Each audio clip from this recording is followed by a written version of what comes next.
Little Talk. After school, his grandma was waiting for him on the settee. "We need to have a talk," she said before he even got the door shut, and there was a look on her face that made him stop. A look that made his stomach hurt. "What's wrong?" he asked. His grandmother took in a long, loud breath through her nose and stared out of the front window as if gathering herself. She looked like a bird of prey, a hawk that could carry off a sheep. "Your mother has to go back to the hospital," she said. "You're going to come and stay with me for a few days. You'll need to pack a bag." Connor didn't move. "What's wrong with her?" His grandma's eyes widened for just a second, as if she couldn't believe he was asking a question so cataclysmically stupid. Then she relented.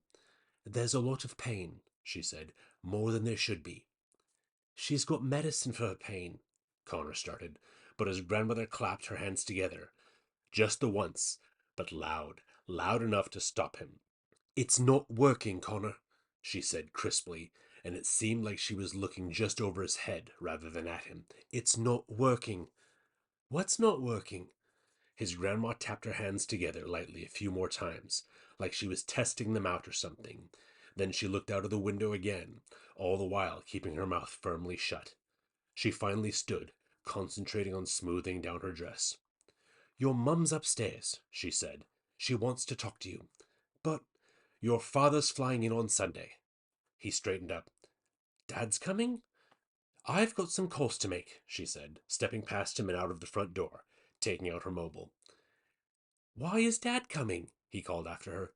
"Your mum's waiting," she said, pulling the front door shut behind her. Connor hadn't even had a chance to put down his rucksack. His father was coming. His father. From America. Who hadn't come since the Christmas before last, whose new wife always seemed to suffer emergencies at the last minute that kept him from visiting more often, especially now that the baby was born.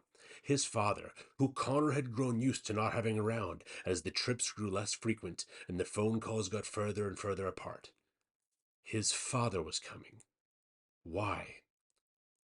"Connor," he heard his mum call. She wasn't in her room.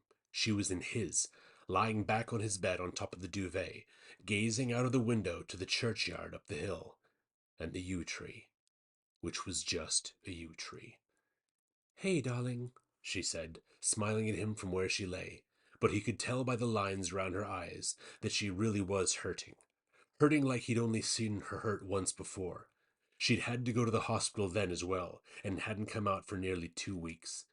It had been last Easter, and the weeks at his grandma's had almost been the death of them both. "What's the matter?" he asked. "Why are you going back to the hospital?" She patted the duvet next to her to get him to come and sit down. He stayed where he was. "What's wrong?" She still smiled, but it was tighter now, and she traced her fingers along the threaded pattern of the duvet, grizzly bears that Connor had outgrown years ago. She had tied her red rose scarf around her head, but only loosely, and he could see her pale scalp underneath. He didn't think she'd even pretended to try on any of his grandma's old wigs. "I'm going to be okay," she said. "I really am." "Are you?" he asked. "We've been here before, Connor," she said. "So don't worry. I felt really bad and I've gone in and they've taken care of it. That's what'll happen this time." She patted the duvet cover again. "Won't you come and sit down next to your tired old mum?" Connor swallowed, but her smile was brighter, and he could tell it was a real one. He went over and sat next to her on the side facing the window. She ran her hand through his hair, lifting it out of his eyes, and he could see how skinny her arm was, almost like it was just bone and skin. "Why is Dad coming?" he asked. His mother paused, then put her hand back down in her lap. "It's been a while since you've seen him. Aren't you excited?" "Grandma doesn't seem too happy." His mother snorted. "Well, you know how she feels about your dad. Don't listen to her. Enjoy his visit." They sat in silence for a moment. "There's something else," Connor finally said. "Isn't there?" He felt his mother sit up a little straighter on her pillow. "Look at me, son," she said, gently. He turned his head to look at her, though he would have paid any amount of money not to have to do it. "This latest treatment's not doing what it's supposed to," she said. "All that means is they're going to have to adjust it, try something else. Is that it? Connor asked. She nodded. That's it. There's lots more they can do. It's normal. Don't worry. You're sure? I'm sure. Because, and here Connor stopped for a second and looked down at the floor, because you could tell me, you know?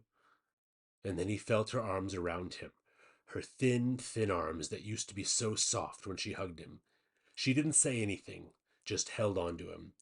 He went back to looking out of the window, and for a moment his mother turned to look too. That's a yew tree, you know, she finally said. Connor rolled his eyes, but not in a bad way. Yes, Mum, you've told me 100 times. Keep an eye on it for me while I'm away, will you? She said. Make sure it's still here when I get back. And Connor knew this was her way of telling him that she was coming back, so all he did was nod, and they both kept looking out at the tree, which stayed a tree, no matter how long they looked.